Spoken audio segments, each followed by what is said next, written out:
Hello folks, today I'm going to show you a few parts of the Homelite water pressure washer.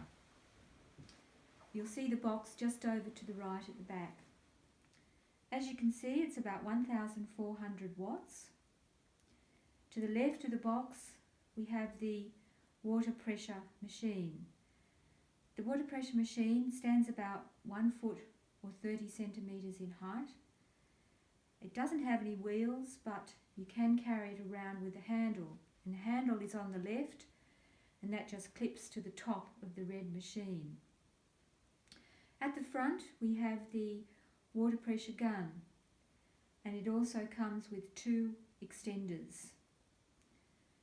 Behind the extenders we have the high pressure hose, and the high pressure hose that connects to the red machine and also to the water pressure gun.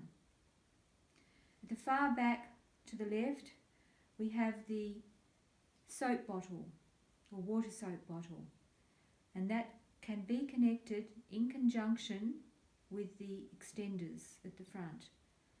We also have a little instruction book on the right. I'll show you how it all fits together in our next session. Bye for now.